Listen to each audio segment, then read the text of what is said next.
ಒಬ್ಬ ಅರಸನು ಸದಾ ಸಿಂಹಾಸನದಲ್ಲಿ ಇರಬೇಕು, ಶಾಶ್ವತವಾಗಿ ಇರಬೇಕು ಎಂಬುದಾಗಿ ನೆನೆಸ್ತಾನೆ. ಆದರೆ ಶಾಶ್ವತವಾಗಿ ಯಾರು ಜನಾಂಗಗಳನ್ನು ಆಳಲಿದ್ದಾರೆ ಎಂಬುದಾಗಿ ಇಂದಿನ ಪಾಠದಲ್ಲಿ ನಾವು ಕಲಿಯಲಿಕ್ಕೆ ಹೋಗ್ತಿದ್ದೇವೆ. ಬನ್ನಿ, 4ನೇ ಪಾಠ ದೇಶಗಳು ಎಂಬ ಕುರಿತಾಗಿ ಕಲಿಯೋಣ.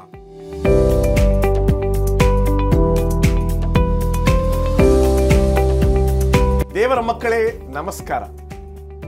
ಈ 4ನೇ ಪಾಠಕ್ಕೆ ನಿಮ್ಮೆಲ್ಲರಿಗೂ ಸುಸ್ವಾಗತ. ಈ ತ್ರೈಮಾಸಿಕದಲ್ಲಿ ಪ್ರವಾದನೆಗಳನ್ನ ಇನ್ನೂ ಅರ್ಥಭರಿತವಾಗಿರ್ತಕ್ಕಂಥ ರೀತಿಯಲ್ಲಿ ಅರ್ಥ ಮಾಡಿಕೊಳ್ಳುವಂಥ ರೀತಿಯಲ್ಲಿ ಈ ತ್ರೈಮಾಸಿಕದ ಸಬ್ಬತ್ ಶಾಲೆ ಪಾಠವನ್ನು ನಮಗೋಸ್ಕರ ಬರೆದಿದ್ದಾರೆ.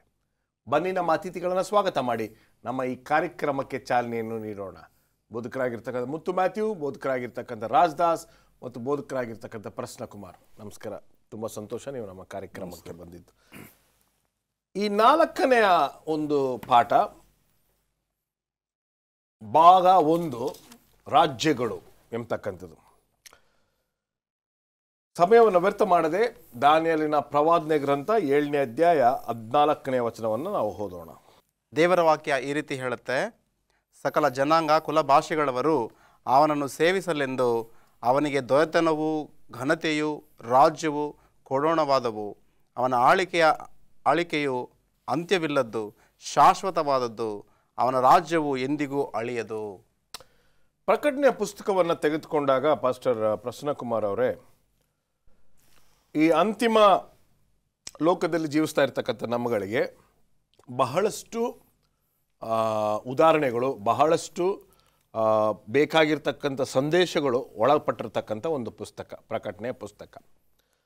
ಈ ಪ್ರಕಟಣೆಯ ಪುಸ್ತಕದಲ್ಲಿ ಜೀವವೃಕ್ಷ ಇದೆ, ನದಿ ಇದೆ, ಎಲ್ಲ ಇದೆ. ಆದರೆ ಇಲ್ಲಿ ನಾವು ನೋಡುವುದಾದರೆ ಲೇಖಕರು ಬರೀತಾರೆ, ಇದೆಲ್ಲವನ್ನ ನಾವು ಆದಿಕಾಂಡದಲ್ಲಿ ಕೂಡ ನೋಡ್ತೇವೆ. ಆದಿಕಾಂಡದಲ್ಲೂ ಇದರ ಪ್ರಸ್ತಾಪ ಇದೆ, ಪ್ರಕಟಣೆಯಲ್ಲೂ ಇದರ ಪ್ರಸ್ತಾಪ ಇದೆ. ಯಾಕೆ ಈ 2 ಸ್ಥಳಗಳಲ್ಲಿ ಇದು ಒಂದೇ ವಿಚಾರ ಪ್ರಸ್ತಾಪ ಆಗಿದೆ? ಕಾರಣ ಇಷ್ಟೇ, ಏದೇನ್ ತೋಟದಲ್ಲಿ ಪ್ರಾರಂಭದಲ್ಲಿ ಏನೇನಿತ್ತು ಪ್ರಕಟಣೆಯಲ್ಲಿ ಯೋಹಾನನು ತಿಳಿಸ್ತಾನೆ, ಅದೆಲ್ಲ ಮತ್ತೊಮ್ಮೆ ನಿಮಗೆ ಪುನಃಸ್ಥಾಪಿಸಲ್ಪಡುವಂಥದ್ದಾಗಿದೆ. ಏದೇನ್ ತೋಟವನ್ನು ಸ್ವಾಮಿ ಸೃಷ್ಟಿ ಮಾಡಿದಾಗ ಅದು ಪಾಪವಿಲ್ಲದ್ದು, ದೋಷವಿಲ್ಲದ್ದು, ಯಾವುದೇ ರೀತಿಯಾದಂಥ ನೋವುಗಳು, ತೊಂದರೆಗಳಿರಲಿಲ್ಲ.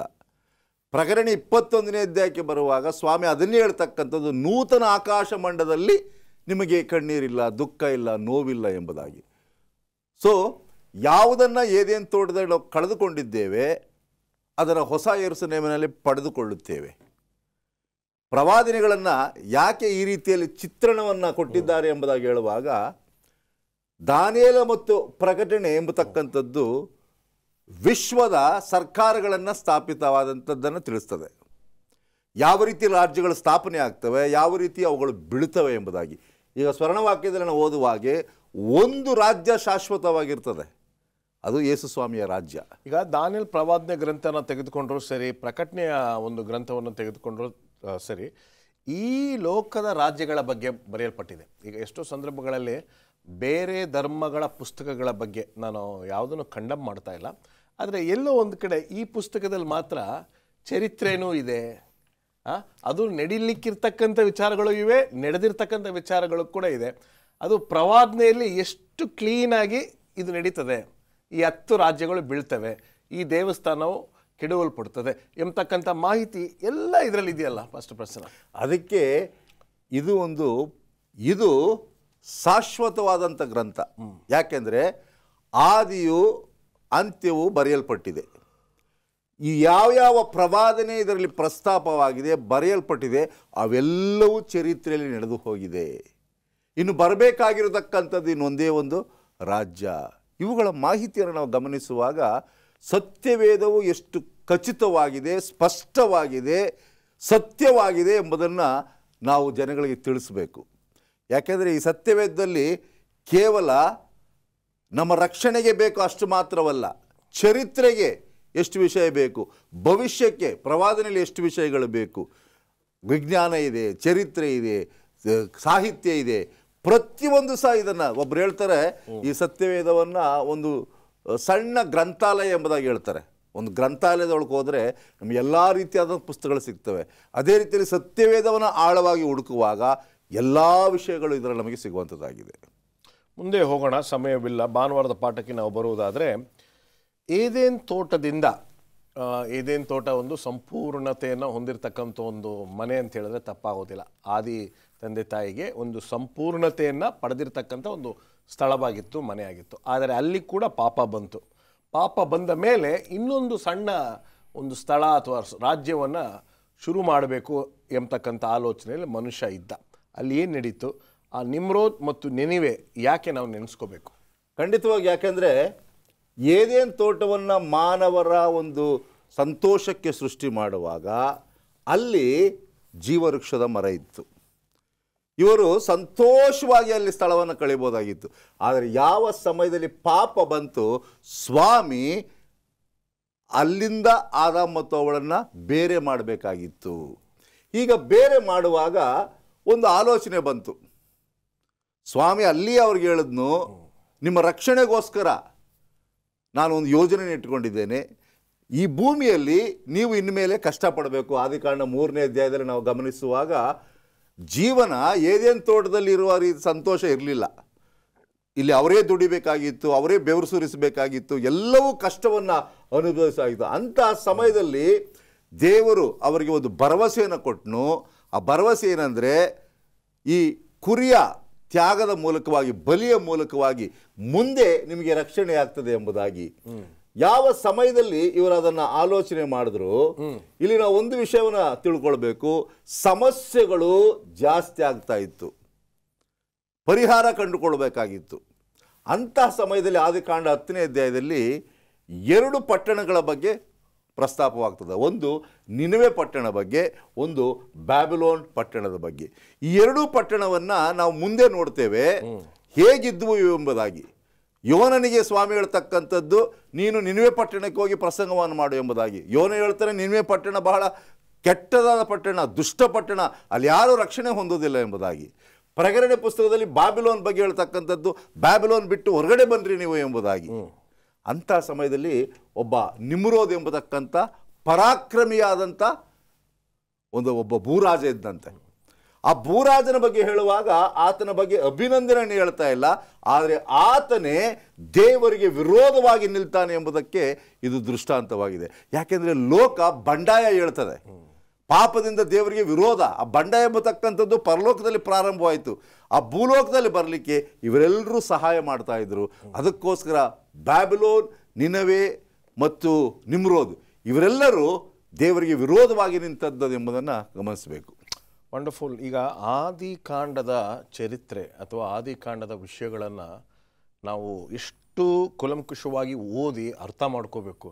ಏಕೆಂದರೆ ಕೊನೆಯಲ್ಲಿ ಎಷ್ಟು ಪ್ರವಾದನೆಗೆ ಇದು ನಮಗೆ ಸಹಾಯ ಮಾಡುತ್ತೆ ಎಂಬತಕ್ಕಂಥ ವಿಷಯವನ್ನು ನೋಡ್ತೀವಿ. ಈಗ ಒಂದು ಸಣ್ಣ ವಿರಾಮಕ್ಕೆ ಸಮಯ ಆಗಿದೆ. ವಿರಾಮದ ನಂತರ ನಮ್ಮ ಚರ್ಚೆ ಮುಂದುವರಿತದೆ. ಒಂದು ಸಣ್ಣ ವಿರಾಮದ ನಂತರ ನಮ್ಮ ಚರ್ಚೆ ಮುಂದುವರಿತದೆ. Welcome back. ಬನ್ನಿ ನಮ್ಮ ಚರ್ಚೆಯನ್ನು ಮುಂದುವರಿಸ್ಕೊಂಡು ಹೋಗೋಣ. ಪ್ರವಾದನೆಗಳನ್ನು ಯಾವ ರೀತಿ ಅರ್ಥ ಮಾಡಿಕೊಳ್ಬೇಕು ಎಂಬತಕ್ಕಂಥ ಒಂದು ವಿಷಯವನ್ನು ಈ ತ್ರೈಮಾಸಿಕದಲ್ಲಿ ಕಲಿತಾ ಇದ್ದೀವಿ. ಈ ಒಂದು ದಿನದ ಪಾಠದಲ್ಲಿ ರಾಜ್ಯಗಳಿಂದ ನಾವು ಏನು ಕಲಿತಾ ಇದ್ದೀವಿ ಅಂತಕ್ಕಂಥದ್ದನ್ನು ನಾವು ನೋಡೋಣ. ಸೋಮವಾರದ ಪಾಠಕ್ಕೆ ಬಂದಿದ್ದೇವೆ. ಪಾಸ್ಟರ್ ರಾಜದಾಸ್ ಅವರು ನಮಗೋಸ್ಕರ ಕಾಯ್ತಾ ಇದ್ದಾರೆ.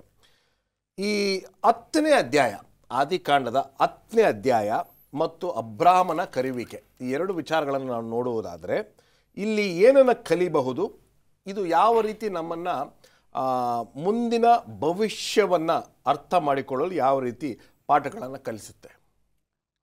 ಈಗಾಗಲೇ ಪಾಸ್ಟ್ ಪ್ರಸನ್ನ ಹೇಳಿದಾಗೆ 10ನೇ ಅಧ್ಯಾಯ, ಆದಿಕಾಂಡ 10ನೇ ಅಧ್ಯಾಯ 5ನೇ ವಚನದಲ್ಲಿ ನಾವು ಒಂದು ಪ್ರಾಮುಖ್ಯವಾದ ಅಂಶ ನೋಡ್ತೇವೆ. ಅದೇ ಅಂಶ ಮತ್ತು ನಾವು ಪ್ರಕಟಣೆಯಲ್ಲೂ ಕಾಣ್ತೇವೆ. ಅದನ್ನು ಓದಲಿಕ್ಕೆ ಇಷ್ಟಪಡ್ತೀನಿ. ದೇಶ, ಭಾಷಾ, ಕುಲ, ಜನಾಂಗಗಳ ಪ್ರಕಾರ ಇವರೇ ಎಫಾತನ ವಂಶದವರು ಎಂಬುದಾಗಿ ಪ್ರಸ್ತಾಪ ಮಾಡ್ತಾರೆ. ಅಂದರೆ ಆದಿಯಲ್ಲೇ ದೇಶ, ಭಾಷೆ, ಕುಲ, ಪ್ರಜೆಗಳು ಅಂತಿದೆ. ಇದನ್ನು ಮತ್ತೆ ಯೋಹಾನ ಪ್ರಸ್ತಾಪ ಮಾಡ್ತಾನೆ. ಪ್ರಕಟಣೆ 14ನೇ ಅಧ್ಯಾಯ 6ನೇ ವಚನದಲ್ಲಿ ಈ 3 ದೂತರ ಸಂದೇಶ ಎಲ್ಲ ದೇಶ, ಜನಾಂಗ, ಕುಲ, ಭಾಷೆ, ಪ್ರಜೆಗಳಿಗೆ ಸಾರಲ್ಪಡುತ್ತೆ ಎಂಬುದಾಗಿ ಒಂದು ಹೋಲಿಕೆಯನ್ನು ಕಾಣ್ತೇವೆ. ಈ ದೇಶ, ಭಾಷೆ, ಜನಾಂಗ, ಕುಲಗಳಿಗೆ ಮೂಲ ಪಿತೃ ಯಾರು ಅಂತ ಹೇಳಿದ್ರೆ ಅಬ್ರಾಮನ ಕರೆಯುವಿಕೆಯಿಂದನೇ ಎಲ್ಲ ದೇಶಗಳು ಶುರುವಾಗುತ್ತೆ ಅಂತ ಕಾಣ್ತೇವೆ. ಆತ ನನ್ನ ಸ್ವಾಮಿ ಕರೀತಾನೆ. 12ನೇ ಅಧ್ಯಾಯದಿಂದ ಓದ್ತೇವೆ. ದೇವರು ಒಂದು ವ್ಯತ್ಯಾಸ ಉಂಟು ಮಾಡ್ತಾನೆ. ನಿನ್ನ ಜನಾಂಗಕ್ಕೂ ಬೇರೆಯವ್ರಿಗೂ ಒಂದು ವ್ಯತ್ಯಾಸ ಇರ್ತದೆ. ಎಲ್ಲಿ ತನಕ ನೀನು ನನ್ನನ್ನು ಅನುಸರಿಸ್ತೀಯ ಅಲ್ಲಿ ತನಕ ನಿನ್ನನ್ನು ಆಶೀರ್ವದಿಸ್ತೇನೆ. ನಿನ್ನನ್ನು ಮಾತ್ರ ಅಲ್ಲ, ನಿನ್ನ ಎಲ್ಲ ನಿನ್ನ ಜನಾಂಗದವ್ರನ್ನ ನಾನು ಆಶೀರ್ವಾದ ಮಾಡ್ತೇನೆ ಎಂಬುದಾಗಿ. ಇಲ್ಲಿ ಯಾವ ಅಂಶವನ್ನು ಕಾಣ್ತೀವಿ ಅಂತ ಹೇಳಿದ್ರೆ, ದೇವರ ಮಕ್ಕಳಿಗೂ ಅನ್ಯರಿಗೂ ಒಂದು ವ್ಯತ್ಯಾಸವನ್ನು ಕಾಣ್ತೇವೆ. ಮೊದಲು ದೇವರು ಇಸ್ರೇಲ್ ಜನರನ್ನ ನೇರವಾಗಿ ನಡೆಸ್ತಾ ಇದ್ದ, ಥಿಯೋಕ್ರಸಿ ಅಂತ ಹೇಳ್ತಾರೆ. ಈ ಇಸ್ರೇಲ್ ಜನಾಂಗ ದೇವರ ನಡೆಸುವಿಕೆಗೆ ತಮ್ಮನ್ನು ಒಪ್ಪಿಸ್ಕೊಂಡಿದ್ರೆ ಅವರು ಎಲ್ಲ ಲೋಕಕ್ಕೂ ಬೆಳಕಾಗಿರ್ತಿದ್ರು, ಸಾಕ್ಷಿಯಾಗಿರ್ತಿದ್ರು.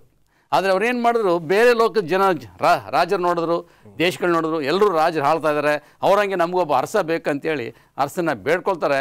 ಅಲ್ಲಿ ಅವರು ದಾರಿ ತಪ್ತಾರೆ. ಆದರೂ ದೇವರ ಬೇಡುವಿಕೆಗೆ ಹೋಗೊಟ್ಟು ಅರಸನ ಕೊಡ್ತಾರೆ. ನೀವು ಇಡೀ ಲೋಕಕ್ಕೆ ಸಾಕ್ಷಿಯಾಗಿರ್ಬೇಕಾದ್ರೆ ಏನು ಮಾಡಬೇಕು? ನನ್ನ ವಾಕ್ಯಕ್ಕೆ ವಿಧೇಯರಾಗಿರ್ಬೇಕು. ಅದನ್ನ ಭಾಳ ಸ್ಪಷ್ಟವಾಗಿ ಸ್ವಾಮಿ ಹೇಳ್ತಾನೆ.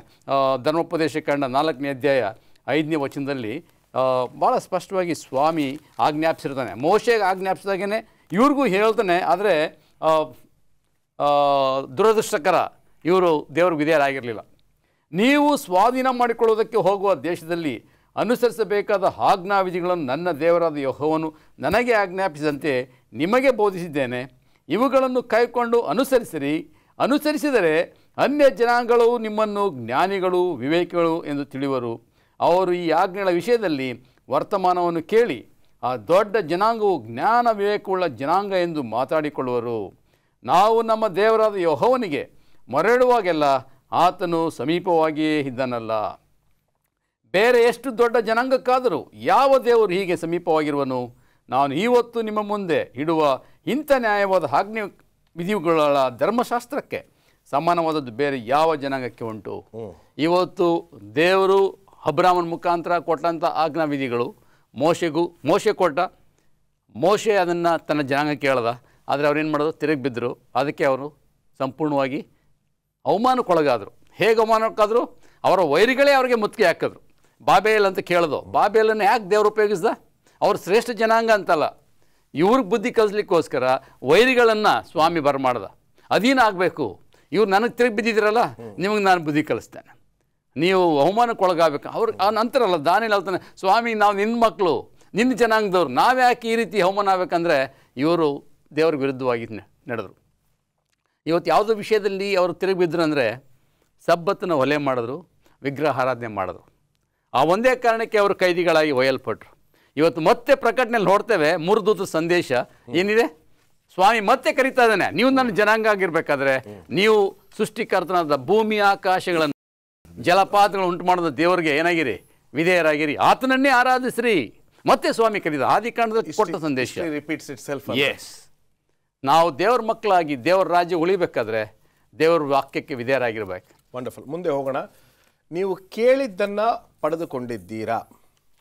ತುಂಬ ಒಂದು ದುಃಖಕರವಾಗಿರ್ತಕ್ಕಂಥದ್ದು. ನಮ್ಗೆ ರಾಜ ಬೇಕು, ಎಲ್ಲ ಸಾಮ್ರಾಜ್ಯಗಳಿಗೆ ರಾಜ ಇದೆ, ನಮಗೆ ಬೇಕು ಅಂಥೇಳಿ ತಾವು ತಮ್ಮ ತಲೆ ಮೇಲೆ ಮಣ್ಣನ್ನು ಹಾಕ್ಕೊಂಡ್ರು ಇಸ್ರಾಯೇಲ್ರು. ಹೇಳಿ. ಮೊದಲನೇ ಸಮುವೇಲ 8ನೇ ಅಧ್ಯಾಯದಲ್ಲಿ ಒಂದು ಪ್ರಸ್ತಾಪವನ್ನು ನಾವು ಕಾಣ್ತೇವೆ. ಸಮುವೇಲನು, ಪ್ರವಾದಿಯಾದಂತಹ ಸಮುವೇಲನು ಬಹು ವೃದ್ಧನಾಗಿರ್ತಾನೆ. ಆ ಸಂದರ್ಭದಲ್ಲಿ ಅವರ ಮಕ್ಕಳು ಈ ಇಸ್ರಾಯೇಲರನ್ನ ನಡೆಸ್ತಾ ಇರ್ತಾರೆ.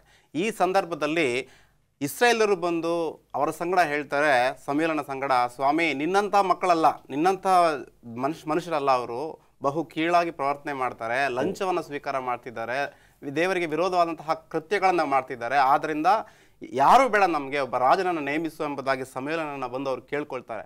ಆಗ ಸಮುವೇಲನು ದೇವರ ಬಳಿಯಲ್ಲಿ ಮೊರೆ ಇಡುವಾಗ ದೇವರು ಸಮುವೇಲನ ಬಳಿಯಲ್ಲಿ ಮಾತನಾಡ್ತಾರೆ. ಬಹಳ ಸೊಗಸಾಗಿ ಈ ಒಂದು ಮಾತು ಬರೆಯಲ್ಪಟ್ಟಿದೆ. ಮಾತನಾಡಿದ ನಂತರ ಸಮುವೇಲನು ಆ ಸಂಗತಿಯನ್ನು ಜನರಿಗೆ ತಿಳಿಸ್ತಾನೆ. ಮೊದಲನೇ ಸಮುವೇಲ 8ನೇ ಅಧ್ಯಾಯ, ನಾನು 10ನೇ ವಾಕ್ಯದಿಂದ ಓದ್ತಾ ಇದ್ದೇನೆ. ಸಮುವೇಲನು ಅರಸನನ್ನು ಬೇಡಿಕೊಂಡ ಜನರಿಗೆ ಯೆಹೋವನ ಮಾತುಗಳನ್ನೆಲ್ಲ ತಿಳಿಸಿ ಅವರಿಗೆ, ಅರಸನ ಅಧಿಕಾರವೆಷ್ಟೆಂದು ಕೇಳಿರಿ. ಅವನು ನಿಮ್ಮ ಮಕ್ಕಳನ್ನು ತೆಗೆದುಕೊಂಡು ತನ್ನ ಸಾರಥಿಗಳನ್ನಾಗಿಯೂ ರಾಹುತರನ್ನಾಗಿ ಮಾಡಿಕೊಳ್ಳುವನು. ಅವನ ರಥಗಳು ಮುಂದೆ ಓಡುವವರಾಗಬೇಕು. ಕೆಲವರನ್ನು ಸಹಸ್ರಾಧಿಪತಿಗಳನ್ನಾಗಿಯೂ ಕೆಲವರನ್ನು ಶತಾಧಿಪತಿಗಳನ್ನಾಗಿಯೂ ನೇಮಿಸುವನು. ಇನ್ನೂ ಕೆಲವರು ಅವನ ಭೂಮಿಯನ್ನು ಉಳುವರು, ಪೈರನ್ನು ಕೊಯ್ಯುವವರು, ಯುದ್ಧ ರಥ ಸಾಹಿತ್ಯಗಳನ್ನು ಮಾಡುವವರು ಆಗಬೇಕು. ಅಂದರೆ ಇಲ್ಲಿ ಹೇಳ್ತಿದ್ದಾನೆ ಸಮುವೇಲ, ನೀವು ಒಂದು ವೇಳೆ ಅರಸನನ್ನು ನೇಮಿಸಿಕೊಳ್ಳೋದಾದರೆ ನೀವು ಆತನ ಕೆಳಗೆ ಆಳುಗಳಾಗಿರಬೇಕು, ಆತನು ತಿಂದು ಬಿಸಾಟಿದ್ದನ್ನು ನೀವು ತಿನ್ನಬೇಕು. ಅಂತಹ ಭಯಂಕರವಾದಂತಹ ಹೀನಾಯ ಸಮಯ ಬರುತ್ತೆ, ಆದ್ದರಿಂದ ಅರಸನು ಬೇಡ ಎಂಬುದಾಗಿ ಹೇಳುವಾಗ ಇಲ್ಲ ನಮಗೆ ಅರಸ ಬೇಕೇ ಬೇಕು ಎಂಬುದಾಗಿ ಇಸ್ರಾಯೇಲ್ ಎಲ್ಲರೂ ಕೂಡ ಪಟ್ಟು ಹಿಡಿತಾರೆ.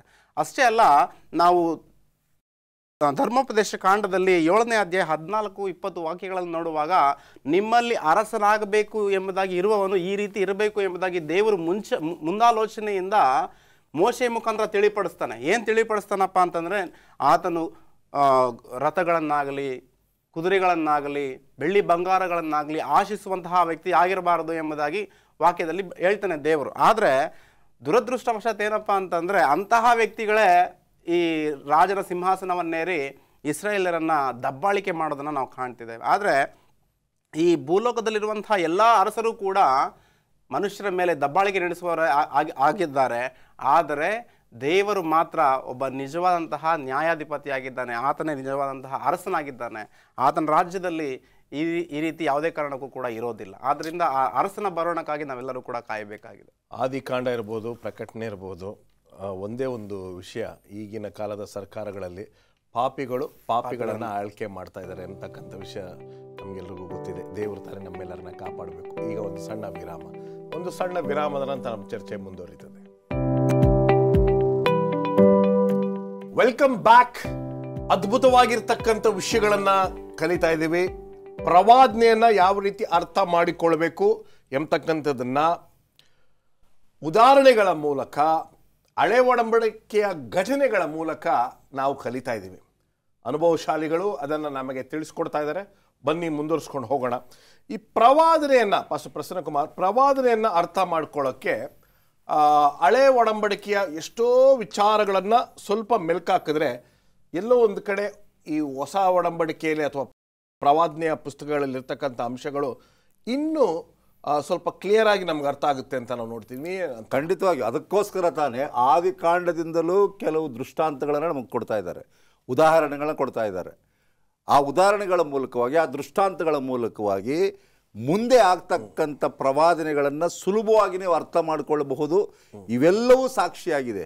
ಈಗ ನಾವು ಕಲಿತಂಥ ಬ್ಯಾಬಿಲೋನ್ ಆಗಿರ್ಬೋದು, ಅಥವಾ ನಿನಿವೆ ಆಗಿರ್ಬೋದು, ಅಥವಾ ಸಮುವೇಲನ ರಾಜರ ಬಗ್ಗೆ ಆಗಿರ್ಬೋದು, ಇವೆಲ್ಲವೂ ಸಹ ಮುಂದೆ ಆಗ್ತಕ್ಕಂಥ ಘಟನೆಗಳ ಒಂದು ತುಣುಕುಗಳು ಎಂಬುದರಲ್ಲಿ ಎರಡು ಮಾತು. ನೀವು ಹೇಳ್ತಾ ಇದ್ರಲ್ಲ, ಇಸ್ರಾಯೇಲ್ರು ಒಂದು ವೇಳೆ ದೇವರ ಮಾತನ್ನು ಕೇಳಿತಿದ್ರೆ ನಾಯಕರು ಬೇಡ ಬೇಡ, ಆಮೇಲೆ ಕೊನೆಯಲ್ಲಿ ಬಂದು ಕೇಳ್ಕೊತಾರೆ ಆವಾಗ ದೇವರು ಹೇಳ್ತಾನೆ ನಾನು ನಿಮ್ಮ ಮಾತು ಕೇಳಲ್ಲ. ಹೌದು, ಅದು ಪ್ರಕಟಣೆಯಲ್ಲಿ ನಡೀತಕ್ಕಂಥ. ಓಕೆ, ಮುಂದೆ ಹೋಗೋಣ. ಬುಧವಾರದ ಪಾಠಕ್ಕೆ ಬರೋದಾದ್ರೆ ಫಸ್ಟ್ ರಾಜದಾಸ್, ಅನ್ಯರಿಗೆ ನಾಯಕರು ಹೇಳಿ. ಅನ್ಯ ದೇಶದ ನಾಯಕರು ಹೇಗೆ ಆಡಳಿತ ಮಾಡ್ತಾಯಿದ್ರು ಎಂಬುದಾಗಿ ಭಾಳ ಸ್ಪಷ್ಟವಾಗಿ ಸ್ವಾಮಿ ಮತ್ತಾಯನ ಬರೋ ಸುವಾರ್ತೆ 20ನೇ ಅಧ್ಯಾಯ 25ರಿಂದ ಹೇಳ್ತಾನೆ. ಆದರೆ ಯೇಸು ಅವರನ್ನು ಹತ್ತಿರಕ್ಕೆ ಕರೆದು ಅವರಿಗೆ, ಜನಗಳನ್ನು ಆಳುವವರು ಅವರ ಮೇಲೆ ಅಹಂಕಾರದಿಂದ ದೊರೆತನ ಮಾಡುತ್ತಾರೆ ಮತ್ತು ದೊಡ್ಡವರು ಬಲಾತ್ಕಾರದಿಂದ ಅಧಿಕಾರ ನಡೆಸುತ್ತಾರೆ ಎಂದು ನೀವು ಬಲ್ಲಿರಷ್ಟೇ. ನಿಮ್ಮಲ್ಲಿ ಹಾಗಿರಬಾರದು. ಆದರೆ ನಿಮ್ಮಲ್ಲಿ ದೊಡ್ಡವನಾಗಿರಬೇಕಾದರೆ ನಿಮ್ಮ ಸೇವಕನಾಗಿರಬೇಕು. ನಿಮ್ಮಲ್ಲಿ ಮೊದಲನೆಯವನಾಗಬೇಕೆಂದಿರುವವನು ನಿಮ್ಮ ಹಾಳಾಗಿರಬೇಕು. ಹಾಗೆಯೇ ಮನುಷ್ಯಕುಮಾರನು ಸೇವೆ ಮಾಡಿಸಿಕೊಳ್ಳೋದಕ್ಕೆ ಬರಲಿಲ್ಲ, ಸೇವೆ ಮಾಡುವುದಕ್ಕೂ ಅನೇಕರನ್ನು ಬಿಡಿಸಿಕೊಳ್ಳುವುದಕ್ಕೂ ತನ್ನ ಪ್ರಾಣವನ್ನು ಈಡುಕೊಡುವುದಕ್ಕೂ ಬಂದನು ಎಂದು. ಈ ಅನ್ಯ ಜನಾಂಗದ ಅರಸರುಗಳು, ನಾಯಕರು ದೌರ್ಜನ್ಯವಾಗಿ ನಡೆಸ್ತಾರೆ, ಭಾಳ ಕ್ರೂರವಾಗಿ ವರ್ತಿಸ್ತಾರೆ ಪ್ರಜೆಗಳ ಮೇಲೆ. ಆದರೆ ನನ್ನ ಮಕ್ಕಳು, ನನ್ನ ಸಭೆಯನ್ನು ಆಳಬೇಕಾದ್ರೆ ಹೇಗಿರ್ಬೇಕಂದ್ರೆ ನನ್ನ ಮನಸ್ಸಿರ್ಬೇಕು. ಹೇಗಿರ್ಬೇಕಂದ್ರೆ ನೀವು ಸೇವಕರಾಗಿರ್ಬೇಕು.